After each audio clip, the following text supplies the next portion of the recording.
রাধে রাধে বন্ধুরা, ঘর করছে বলে তাই বাপের বাড়ি ছিলাম, বাপের বাড়ির থেকে এসেছি মানে এই বাড়িতে।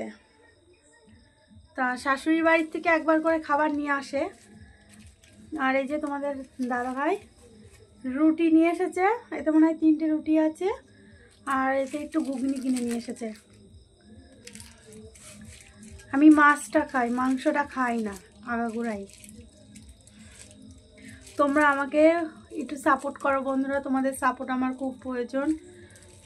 তোমাদেরকে মন থেকে অনেক ভালোবাসা জানাই যারা আমাকে সাপোর্ট করো। সবাইকেই জানাই, যারা কি বেছে বেছে কি ভালোবাসা জানানো যায়। সবাইকে মন থেকে অনেক অনেক ভালোবাসা। দেখো ঘরের অবস্থা কি, ঘরটা অনেক নিচু, এই ঘরটা ছেড়ে চলে যাবো। এটাও আমার শাশুড়ি একবার বানিয়েছিল, যে বাড়ি থেকে ছেড়ে এসে এই বাড়িটা বানিয়ে ভাড়া দিয়েছিল।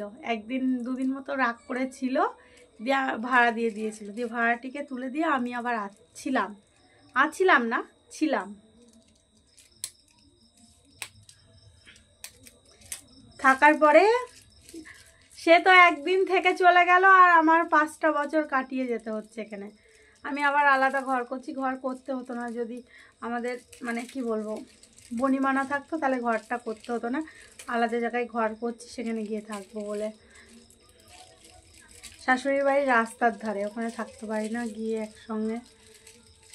5টা আঙুল তো সমান হয় না। এবার অনেকেই আমাকে ভিডিওতে অনেকে কমেন্ট করেছে আগের ভিডিওগুলোতে, যে কেন থাকো না, কি বৃত্তান্ত। সব কিছু যদি বলতাম আমি মুখে, তাহলে মানে কি বলবো,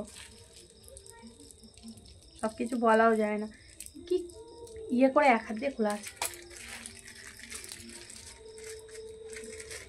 সবাইকে বলছি একটু সাপোর্ট করতে, তোমার সাপোর্ট আমার খুব প্রয়োজন বন্ধুরা। আমার 2টো মেয়ে আছে, একটা আমার বোনের মেয়ে আছে, সে হচ্ছে আমার কাছেই থাকে, এখন মায়ের কাছে আছে। আর আমার মেয়ে আমার শাশুড়ির কাছে থাকে। ওটা হচ্ছে 4 বছরের। আমার মেয়ে আমার শাশুড়ির কাছে থাকে। ও আমাকে না আমি না রাখলেও, আমি যদি নাও থাকি, ওর কোনো ব্যাপার না। ঘুগনিটা কিরম লাল করেছে।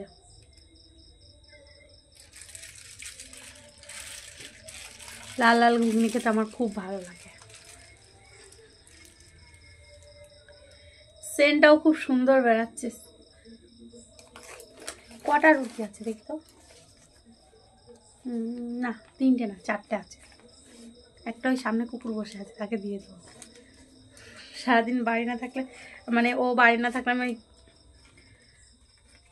বাড়িতে তো আমি আর ও ছাড়া কেউ থাকে না। আমার একটা মেয়ে মার কাছে বেশিরভাগ থাকে, আর একটা আমি তো আছি তো মায়ের বাড়িতে 2 মাস। চলে আসবো, ঘরটা কমপ্লিট হয়ে গেলেই চলে আসবো।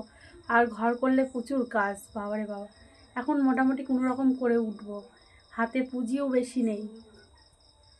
পরিস্থিতির চাপে পড়ে ঘর করতে হচ্ছে, এইটা সাপের উৎপাত। নাহলে এখানেই থাকতাম। এই বাড়িটা আবার আমার শাশুড়ি ভাড়া দিয়ে দেবে। খরিদ্দার আসছে বিক্রি করা, মানে বিক্রি করবে বলে খরিদ্দারও আসছে, কিন্তু বিক্রি আমার শাশুড়ি মতের ঠিক নেই। একবার বলছে বিক্রি করবো, আমি তো, আমার সঙ্গে তো কথা চলে না। একবার বলছে বিক্রি করবো, একবার বলছে বিক্রি করবো না, ভাড়া দিয়ে দেবে। টাটা, তোমরা ভালো থেকো। প্লিজ চ্যানেলটিকে সাবস্ক্রাইব করে এই বোনটির পাশে থেকো। টাটা।